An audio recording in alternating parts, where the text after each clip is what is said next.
Hello. Baby boomers like myself grew up and into full-time jobs with benefits and pensions.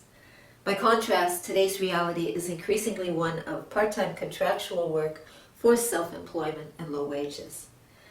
We at the Avalon Chapter of the Council of Canadians believe that the growth in insecure jobs in Canada has paralleled our 3-decade experiment with free trade.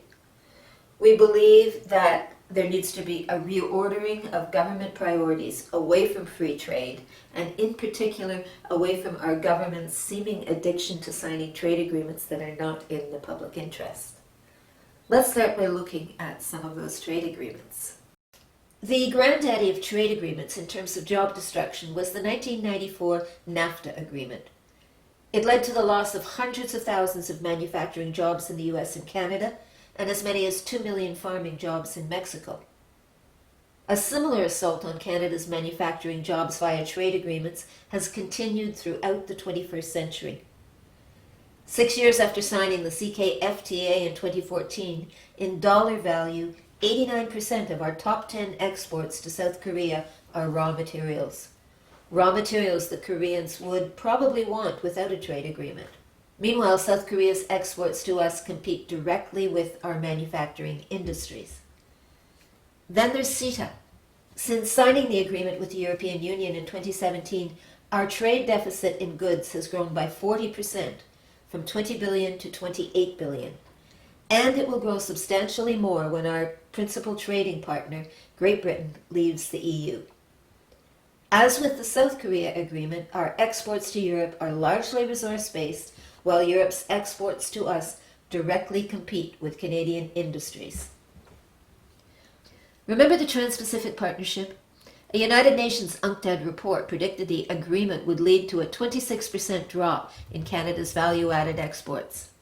As for job losses, a Tufts University study predicted that the TPP would increase inequality and cause job losses in all 12 countries, but with the highest per capita job loss in Canada.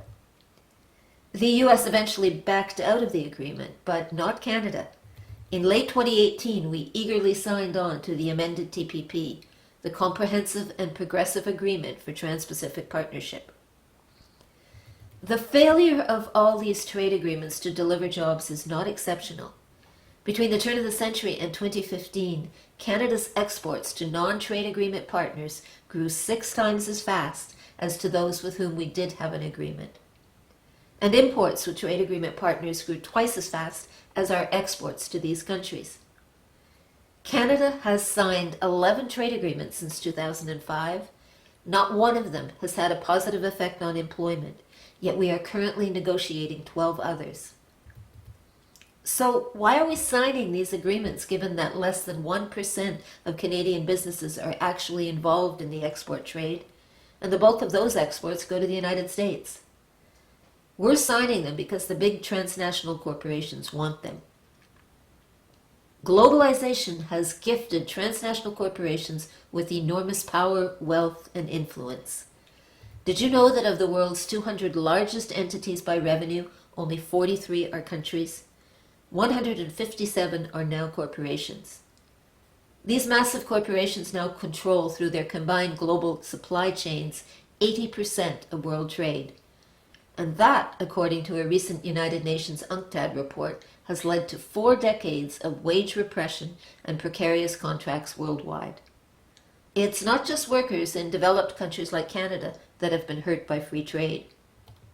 These corporations now have enormous influence over governments. In Canada, that influence permeates not just Parliament, but our public institutions, our universities, the civil service, our crown corporations and regulatory agencies. Kevin Taft, former leader of the Alberta Liberal Party, wrote a book about the phenomenon in Alberta. He called it Deep State. Deep State is not just corporate lobbyists. At a more subtle level, it's the increasing replacement of in-house experts by contractual, private sector consultants with ties to big business. It's the revolving door whereby senior civil servants and politicians whose decisions have pleased big business can expect to move out to lucrative lobbying jobs in the private sector. It's the tight control of political parties by party whips, leaving restricted opportunities for our elected politicians to debate and shape policies. And on that last point, you might want to read Alex Marlin's new book, Whipped, or former Nova Scotia Cabinet Minister Graham Steele's What I Learned About Politics. Is deep state the explanation for our government's continuing illogical enthusiasm for trade agreements that negatively impact Canadian jobs? Could be. In any event, COVID-19 is a wake-up call. The job destruction could potentially be massive. Government simply has to focus on jobs. Logically, that should mean finally backing away from an export-driven economic policy that has 1. Favored rich elites and led to increased inequality, 2. Shrunk our manufacturing base, 3. Made us ever more dependent on oil exports at a time when the rest of the world wants to de-oil, and 4. Led to exploitative, piecemeal, precarious contracts and low-wage jobs. Logically, the Canadian government should be opting for job creation through direct investments in local economies. That could be done by expanding public infrastructure and services. It could include transitioning to a greener economy. All of this would hardly be a radical approach.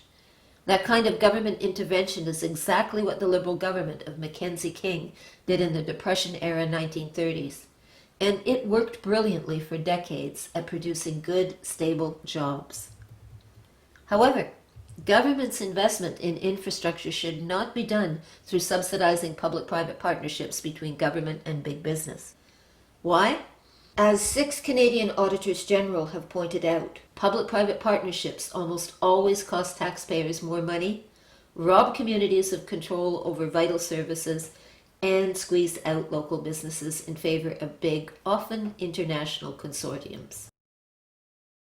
Unfortunately, the Auditors General analysis has had little impact on federal government policy. Did you know that the CETA trade agreement protects P3s from being re-municipalized?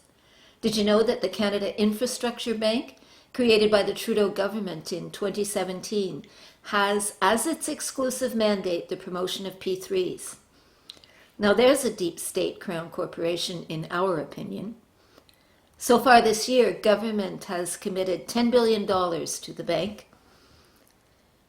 In conclusion, we at the Avalon Chapter of the Council of Canadians believe that in the name of promoting globalization and free trade, government is consistently choosing to favor big business at the expense of stable Canadian jobs and local economies.